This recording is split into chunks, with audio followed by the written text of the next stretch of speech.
जय श्री राधे। नमस्कार दोस्तों, मैं आज एक नई कहानी के साथ आपका हमारे YouTube चैनल पर स्वागत करती हूँ।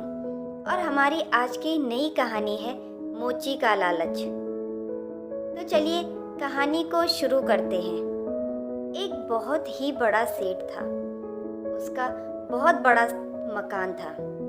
उस मकान के किनारे एक गरीब मोची अपनी छोटी सी दुकान खोलकर जूता सिलता था।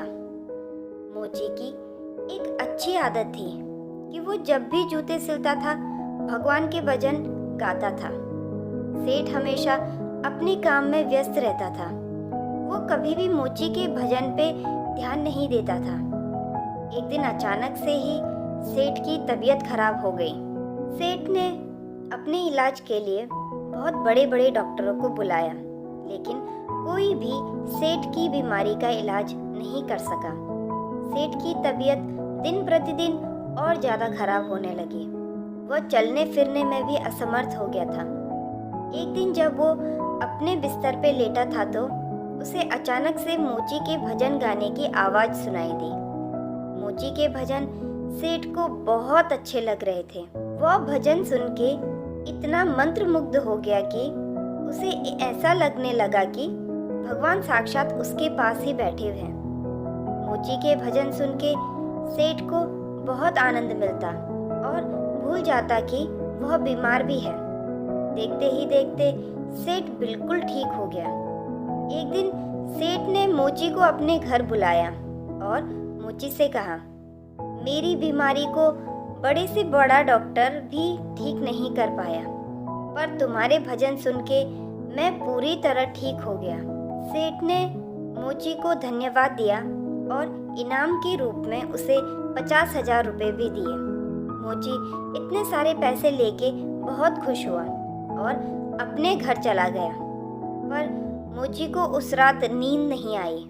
वह रात भर यही सोचता रहा कि इतने सारे पैसों का वह क्या करेगा, क्या क्या खरीदेगा। साथ ही यह भी डर थे कि कहीं उसके पैसे चोरी न हो जाए। पूरी रात जागने की वजह से वह अगले दिन अपने काम पे भी नहीं गया। हर दिन का यही सिलसिला चलता रहा। मोची की दुकानदारी पूरी तरह से चौपट हो गई और वह भगवान के भजन भी नहीं करता था। जब ये चीज़ें ज़्यादा बढ़ गई तब मोची को अकल आई। वह सेठ के घर गया और कहा, सेठ जी, आप ये अपने पैसे वापस ले लो। इन पैसों की वजह से मैं भगवान के भजन करना भूल गया। इन पैसों ने भगवान से मुझे दूर कर दिया। साथ ही मेरी दुकानदारी भी खत्म हो गई। और मोची वो पैसे लौटा के अपने काम में लग गया। इस कहानी से हमें ये सीख मिलती है कि हम पैसों के चक्कर में इतना अंधे हो जाते हैं कि हम अपनों से दूर रहने लगते हैं। आशा करती हूँ दोस्तों आपको हमारी आज की ये कहानी पसंद आई होगी। आपको ये कहानी कैसी लगी हमें कमेंट बॉक्स में ज़रूर बताइएगा और ऐसी ही कहानियों के लिए हमारे साथ बने रहिएगा।